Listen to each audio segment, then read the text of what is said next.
오늘은 열왕기하 9장 10장 말씀을 함께 보도록 하겠습니다. 예후가 북이스라엘의 왕이 되는 과정을 설명하고 있는 장면입니다. 엘리사가 한 선지 생도를 보냅니다. 그리고 그에게 기름 부어서 하나님의 예후를 왕으로 삼겠다고 하고 아합의 집을 멸절시키도록 지시합니다. 예후로 하여금 속히 하나님의 예언을 성취하게 만듭니다. 예후는 기름을 받은 후에 반란을 일으켜서 아람과의 전쟁에서 부상을 당해 이스르엘에서 치료받고 있던 요람, 그리고 요람의 병문안을 왔던 유다의 왕 아하시야, 그리고 아합의 아내이자 요람의 모친인 이세벨을 차례대로 다 죽이고 나서 쿠데타 왕위에 오르게 됩니다. 이때 요람의 시체는 이전에 나봇의 포도원이었던 왕의 정원에 버려지고 이세벨의 시체는 개 먹이가 됨으로써 엘리야의 저주를 성취하게 됩니다. 하나님이 이들을 통해서 악한 자의 최후는 비참할 것이라는 것을 알려주십니다. 여기까지가 우리가 일상적으로 본문을 보면 이해할 부분입니다. 근데 이렇게 이야기가 끝난다면 우리가 생각하는 훌륭한 하나님의 극적인 예언 성취로만 이해가 될 수 있죠. 근데 문제는 그러나에 있습니다. 그러나 여로보암, 바사, 아합 등의 왕들이 죄를 반복적으로 짓고 이 모습을 예후가 보고 나서도 예후를 포함하여서 예후 뒤에 이어지는 왕들이 역시 악한 길에 돌아서지 않았다라고 나오는 장면. 이게 핵심입니다. 이전에 망한 왕들처럼 하나님을 거역하고 악한 길로 가고 있으면서도 나만은 괜찮을 것이라고 착각하는 이 완악함은 어디에서 왔을까요? 아합의 집안을 직접 진멸하고 바알의 선지자들을 다 죽인 예후가 그 29절에 여호와의 죄에서 떠나지 못한 것, 그것은 어떤 문제 때문에 그럴까요? 이거를 자세히 살펴보고자 하는 겁니다. 예후가 집권을 하고 나서 자신은 아합보다 더 바알을 섬기겠다고 하면서 전국의 바알 선지자들을 다 불러 모읍니다. 그리고 오지 않으면 살려주지 않겠다고 협박해서 전국에 다 불러 모아서 바알의 신당에 들어가고 그 예복을 입히게 합니다. 그리고 나서 예후와 여호나답이 바알의 신당에 들어가서 바알을 섬기는 자만 남기고 여호와의 종은 다 빼돌려요. 잊지 못하게 합니다. 그럼 예후가 바알을 섬기지 않는 자들을 몰살시키기 위한 계략인 거죠. 24절에 보니까 예후는 80명의 부하를 밖에 두어서 너희 손에 붙이는 사람을 한 사람이라도 도망하게 하는 자는 자기 생명으로 그 사람을 생명을 대신하겠다. 만약에 한 명이라도 살리면 담당한 한 사람 네가 대신 죽을 거다. 그러니까 싸그리 다 죽여라. 이런 얘기겠죠. 다 죽여버립니다. 25절에서 29절에는 이 번제를 드리는 동안 예후가 호위병과 장관들에게 이르기를 들어가서 한 사람도 나가지 못하게 하고 다 죽여라 이렇게 얘기해서 다 죽여버립니다. 그리고 바알의 당에 있던 성으로 가서 바알 당에 있는 목상을 가져다가 불사르고 바알의 목상을 헐며 그 바알 당을 회파하여 변소로 만들었다. 화장실로 만들어버립니다. 예후가 이같이 이스라엘 중에서 바알을 완전히 멸해버립니다. 이스라엘 역사상에 이런 왕이 없었어요. 남유다에는 착한 선한 왕들이 많이 있었는데 이 북이스라엘에서 선한 왕들을 찾을 수가 없고 이 예후 하나만 유일하게 선한 왕이라고 그 그래프에 기록이 될 정도입니다. 그런데도 29절에 보니까 예후 자신은 이스라엘에게 범죄하게 한 느바세앗을 여로보암의 죄, 곧 베델과 단에 있는 금송아지 우상을 섬기는 죄에서 떠나지 않았다. 이 부분이 오늘 핵심이거든요. 왜 떠나지 못했을까? 전국에 있는 바알의 선지자들, 제사장들 싹 다 죽이고 그 바알 당들을 전부 다 전국에 있는 것들을 없애버리고 다 변소로 만들어 버렸다니까요. 근데도 베델과 단에 있는 금송아지를 섬겼다. 말에 모순이 있지 않을까요? 30절 이후에 보니까 여호와께서 예후에게 내가 나 보기에 정직한 일을 잘 행하였다라고 나옵니다. 그럼에도 불구하고 하나님의 마음에 있는 대로 아합의 집에 다 행하였기에 내 자손이 이스라엘의 왕위에서 4대까지 지낼 것이다. 이렇게 축복을 해주십니다. 남유다에는 그런 복을 하나님이 종종 내리지만 북이스라엘에 있는 왕들에게 4대까지 몇 대까지 이어서 다윗처럼 축복해 준다 이런 말이 없어요.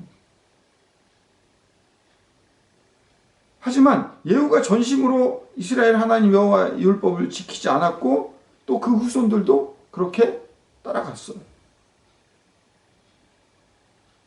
이때 비로소 여호와께서 이스라엘 땅을 조금씩 찢어 잘라내기 시작하고 아람 왕 하사엘로 하여금 이스라엘 영토를 공격하게 하고 요단 동쪽 길앗 온 땅을 공격하기 시작을 합니다. 우리가 잘 생각해 봐야 되는 것은 그럼에도 불구하고 하나님이 예후에 대한 평가는 여호와께서 예후에게 이르시되 나 보기에 정직한 일을 행하여 잘 행하였다. 북이스라엘 중에서 유일하게 정직한 사람이었다라고 이야기를 합니다. 그런데도 여로보암의 죄가 떠나지 못했다. 자, 그럼 도대체 여로보암의 죄가 뭐예요? 지금까지 여로보암 이후에 계속해서 그 왕들이 나오잖아요. 근데 그 왕들이 나올 때마다 하는 얘기가 뭐예요? 여로보암의 죄를 이었다. 여로보암의 죄를 이었다. 열왕기상 12장 25절 말씀을 보니까 여로보암이 에브라임 산지에 세겜을 건축하고 거기서 살며 또 거기서 나가서 분회를 건축하고 그 마음에 스스로 이르기를 나라가 이제 다윗의 집으로 돌아가려로다.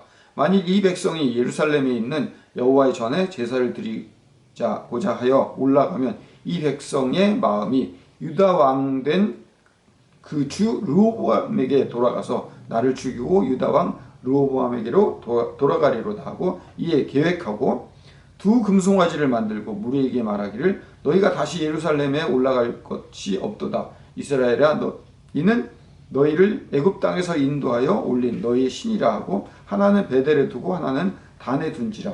이 일이 죄가 되었으니 이는 백성들이 단에까지 가서 그 하나에게 숭배함이더라. 저가 또 산당들을 짓고 레위 자손 아닌 보통 백성으로 제사장을 삼고 8월 곧 그달 15일로 절기를 정하여 유다의 절기와 비슷하게 하고 단에 올라가되 베델에서 그와 같이 행하여 그 만든 송아지에게 제사를 드렸으며 그 지은 산당의 제사장은 베델에서 세웠더라.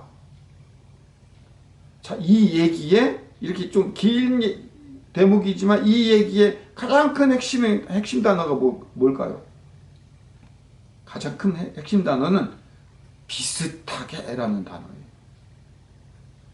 절기를 정하여 유다 절기와 비슷하게 하고, 자 보세요. 제사장도 비슷하게 만들었죠. 성전도 비슷하게 만들었죠. 절기도 비슷하게 만들었죠. 하나님이 한 법칙대로 따르려고 했어요. 근데 비슷하게 만들었다는 거예요. 이게 여로보암의 죄예요. 여로보암은 베델과 단의 금송아지 우상을 만들어서 백성들로 하여금 섬기게 했어요. 레위인으로 하여금 일반 백성으로 제사장을 삼고 유대 절기와 비슷하게 절기를 만들어서 금송아지 우상을 제사하게 했습니다. 여러분, 이것을 이렇게 한 이유는 르호보암에게로 백성들이 돌아갈까 봐. 그래서 여로보암은 자신의 왕위가 빼앗길까봐. 이게 벌벌 떨려서 그런 거 아닙니까? 사무엘상 15장 25절 26절에 보니까 유다왕 아사 제2년 여로보암의 아들 나답이 이스라엘의 왕이 되어 2년을 이스라엘을 다스리니라. 저가 여호와 보시기에 악을 행하되 그 아비의 길로 행하여 그가 이스라엘로 범하게 한 그 죄 중에 행한지라.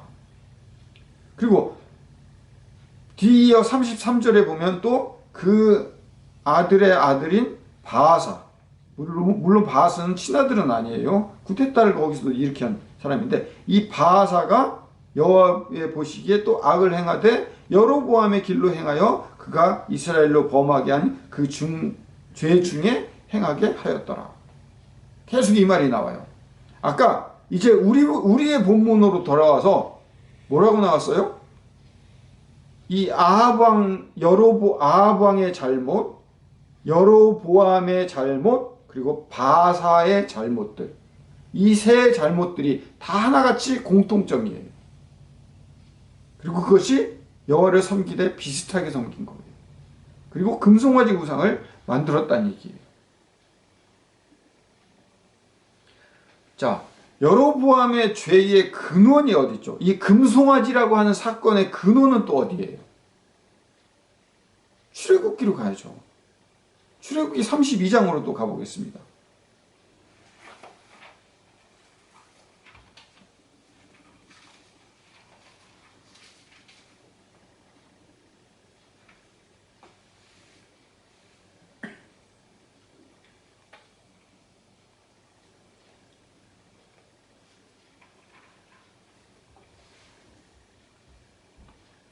출애굽기 32장 1절에 다시요.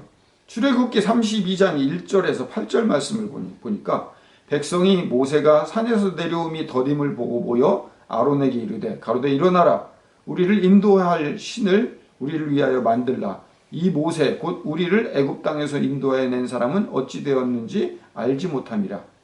아론이 그들에게 이르되 너희 아내와 자녀의 귀에 금고리를 빼어 내게 가져오라. 모든 백성이 그 귀에서 금고리를 빼어 아론에게로 가져오매 아론이 그들이 손에서 그 고리를 받아 부어서 각도로 새겨 송아지의 형상을 만드니 그들이 말하되 이스라엘아 이는 너희를 애굽 땅에서 인도하여 낸 너희 신이로다 하는지라. 아론이 보고 그 앞에 단을 쌓고 이에 공포하여 가로되 내일은 여호와의 절일이라 하니 이튿날에 그들이 일찍 일어나 번제를 드리며 화목제를 드리고 앉아서 먹고 마시며 일어나 뛰놀더라. 여호와께서 모세에게 이르시되 너는 내려가라. 내가 애굽 땅에서 인도하여 낸 내 백성이 부패하였도다. 그들이 내가 그들에게 명한 길을 속히 떠나 자기를 위하여 송아지를 부어 만들고 그것을 숭배하며 그것에게 희생을 드리며 말하기를 이스라엘아 이는 너희를 애굽 땅에서 인도하여 낸 너희의 신이라 하였도다. 사실은요 여로보암의 죄, 바하사의 죄, 아합의 죄가 죄의 근본이 어디에 있다고요? 출애굽기에서부터 이미 시작이 되었다는 거예요.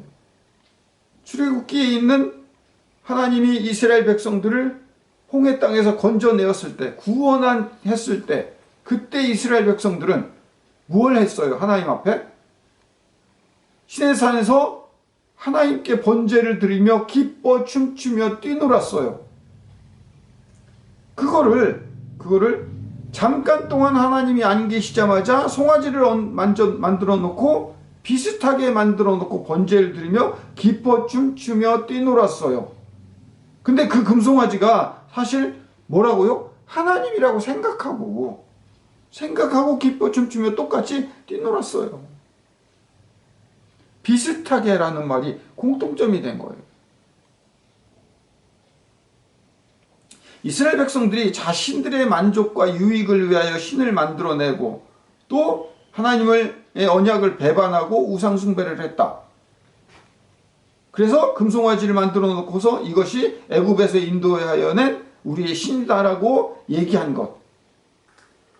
100번 양보해서 어쨌든 하나님이 보이지 않으니까 모세도 사라지니까 어떻게든 하나님을 섬겨보려는 태도로 시작한 일이 아닙니까? 라고 변명할 수도 있어요. 그게 금송아지였다, 우리는. 변명할 수도 있는 거 아니에요? 그 변명이 어디까지 이어졌어요? 여로보암과 바하사와 아합에 이르기까지. 자, 이제 다시 원래의 본문으로 돌아와서 왜 이런 이 출애굽기부터 이 시기까지 이런 일이 계속 일어나죠? 인간의 연약함이라고 저는 결론을 짓습니다. 여로보암도 유대 백성들에게 빼앗길까봐 급히 만들어낸 베델과 단, 아세라와 바울상을 자신들이 하나님으로 여기고 있다는 그런 변명을 해봅니다. 왜요? 인간의 연약함으로 최대한 변명을 해보는 거죠. 단순히 우상을 만들어서 절하고 빌고 자신을 위한 신을 만들어내는 것이 여로보암의 죄라고 한다면, 그렇게 얘기해서 이 설교 내용들을 딱 끝내버린다면, 예후는 그 모든 우상을 싸그리 없앴는데도 29절에 다시 베델과 단에 세운 금송아지를 남겨서 완전히 돌아가지 못한 이유가 있다면, 예후조차도 하나님을 섬기는 그 일에 비슷하게 했던 거죠.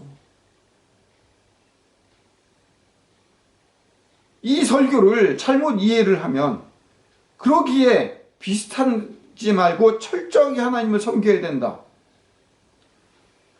완전하고 철저히 하나님을 섬겨 나가야 된다고 결론을 내리면, 그리고 비슷한 하나님을 섬기지 말고 정확하고 삐뚤어짐이 없는 그런 하나님만을 섬겨야 한다고 결론을 맺어버리면 우리의 신앙은 더 힘들어버려요.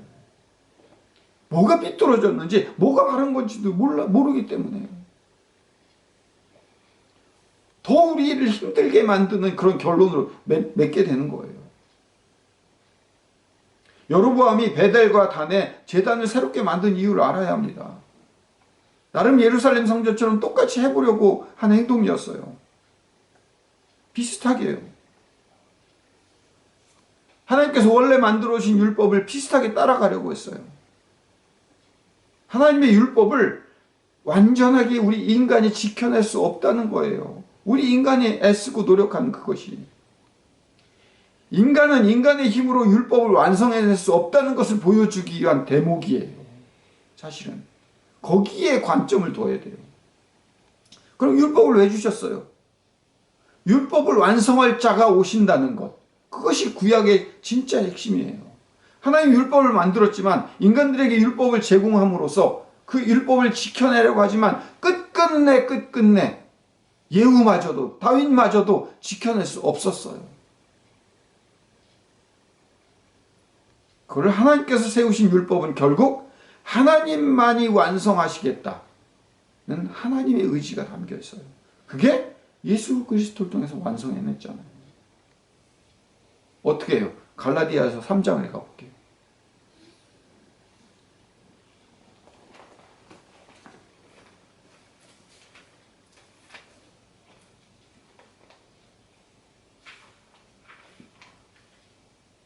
갈라디아서 3장 8절 말씀 보겠습니다.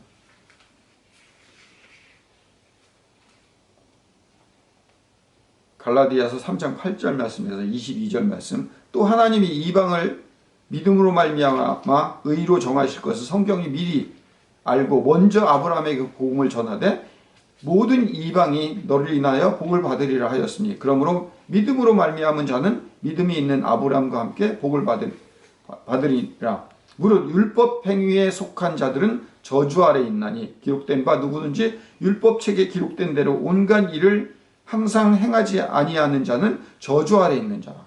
보세요. 완벽하게 지키지 않는 자는 모두 저주 아래 있는 자라. 또 하나님 앞에서 아무나 율법으로 말미암아 의롭게 되지 못할 것이 분명해요.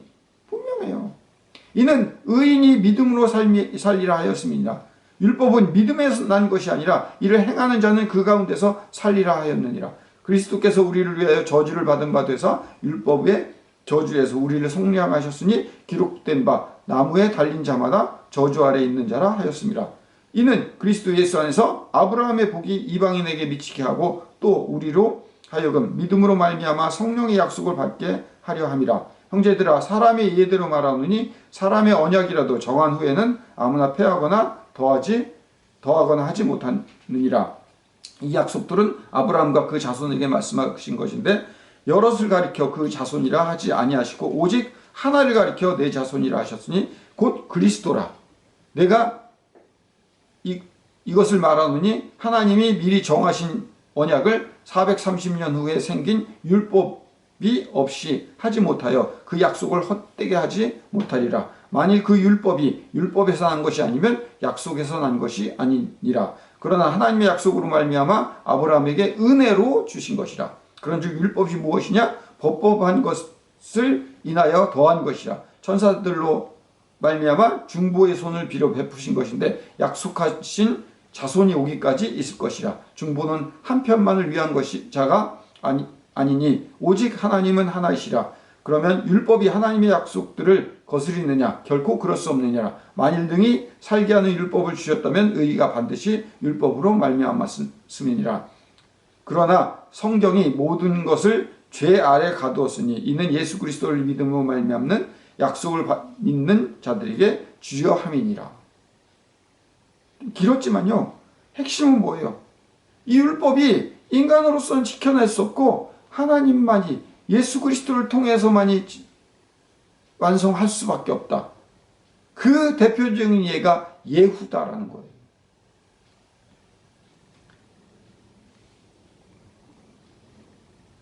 그러므로 율법이 말하는 무엇을 말하는가 하면 모든 것이 죄 아래 가두는 역할을 하는 거라는 거죠. 그렇게 함으로 오직 예수 그리스도를 믿음으로만 의에 이른다는 것을 보여주시는 것이 바로 아브라함의 언약이며 모세의 언약이고 그 율법이라는 거죠.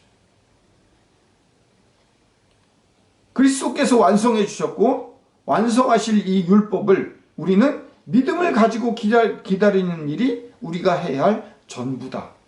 이게 핵심이에요. 지금 우리는 그 완성의 단계의 어느 시점에 있을 뿐이에요. 그래서 초조하거나 두려워할 필요가 없어요. 하나의 율법은 우리에게 원하는 그리고 우리가 갖춰야 될 수준은 저만큼인데 우리는 그걸 따라가지 못하는, 그래서 초조하거나 두려워할 필요가 없어요. 얼마 못 갔다고 생각하는 것은 순전히 우리의 착각일 뿐입니다. 하나님의 이루어 가심 안에 있다는 사실을 우리는 믿고 가는 것 뿐이에요. 오늘 이 현실이. 그래서 우리는 여전히 베델과 단의 금송아지를 놓지 못하고 살아가고 있는 존재라는 것을 인식하는 거예요. 아직도 여전히. 그래서 우리는 철저하게 최선을 다해서 완벽하게 비슷하지 않게 만들어갈 수 있는 존재가 아니라는 거예요. 우리가 할 수 없기에 그리스도가 오셔서 우리를 바꾸시는 방법 이외에는 없다는 거예요. 그 그리스도가 오심은 우리를 바꿔서 완벽하게 만드신다는 얘기가 아니에요. 이미 우리가 연약할 때 우리를 만드시고 완성하셨다고 하나님 말씀하고 있는 거예요. 완성시켜 놓고 그에 합당한 자로 우리를 만들어 가시는 중인 거예요. 이미 우리 완성된 자들이에요. 만들어 가고 있는 단계에 있을 뿐이지. 그걸 믿고 가는 게 우리의 인생이고 우리의 신앙인 거예요. 초조할 필요 없어요. 두려워할 필요 없어요. 얼마 못 갔다고 걱정할 필요 없어요. 그러기에 동전의 반대편을 생각하면 다른 사람을 비난할 수가 없어요. 그들도 하나님의 묶임 안에 가고 있는 중이거든요. 우리는 억울한 일을 많이 당합니다. 형편없는 일에 닥친 우리의 현실에 크게 한번 숨을 쉬면 5분, 10분이 지나고 나면 우리의 분노는 가라앉습니다. 그리고 다시 하나님을 볼 수 있게 됩니다. 우리가 살아있는 이유는 아직 나누고 베풀 수 있는 여건이 있기 때문에 우리를 살려주시는 겁니다. 우리가 살아있다는 말은 아직도 줄 것이 있기 때문이에요. 내 이웃을 내 몸과 같이 사랑하는 것이 율법의 완성 아닙니까? 우리는 아직 완성하지 못한 율법을 완성하러 나가는 자들이고 그렇게 완성되어 가기 위해서 하나님께서 우리를 이끌어가는 과정입니다. 우리에게는 해야 할 일이 많이 있습니다. 우리에게 준 사명이 아직 많이 있어요. 그 사명이 그 율법을 비슷하지 않고 철저하게 지켜내는 것이 완성이 아니라 우리의 이웃을 그 율법의 완성의 단계로 이끌고 나가는 것. 우리가 거기에 모범이 되어주는 것. 작은 일에 숨 한 번 크게 쉬고 잠시 우리의 분노를 가라앉히고 비난하는 것이 아니라 하나님의 그 인도하심에 믿고 같이 끌고 따라 나가는 것. 그것이 율법의 완성일 뿐입니다. 이미 완성된 자가 그것을 지켜 행해 나가는 길일 뿐이라는 사실을 믿고 따르는 저와 여러분들이 되시기를 축복합니다. 기도하겠습니다. 사랑의 아버지 하나님, 우리가 얼마나 더 철저하고 얼마나 더 완성해 나가는 그런 문제가 아닙니다. 하나님 우리를 완성시키고 하나님께서 우리를 완성시키기 위해 하나님의 열심과 하나님의 일하심이 우리를 밀고 나가는 그런 과정이라는 사실을 기억하고 오늘 이 주어진 현실이 팍팍하고 어렵고 힘들게 느껴질지 모르지만 이 과정은 하나님께서 우리를 밀고 가시는 과정의 한 부분이고 그러기에 우리가 믿음으로 예수 그리스도를 따라가는 삶이란 사실을 기억하고 살아갈 수 있는 이 설교를 듣는 모든 자들이 되기를 소망합니다. 예수 그리스도 이름으로 기도드립니다. 아멘. 이제는 우리 구주 예수 그리스도의 크신 은혜와 아버지 하나님의 극진하신 사랑하심과 성령님의 인도 교통 내재하심이 이 설교를 듣는 모든 자들 머리 위에 영원토록 함께하여 주시기를 간절히 축원합니다.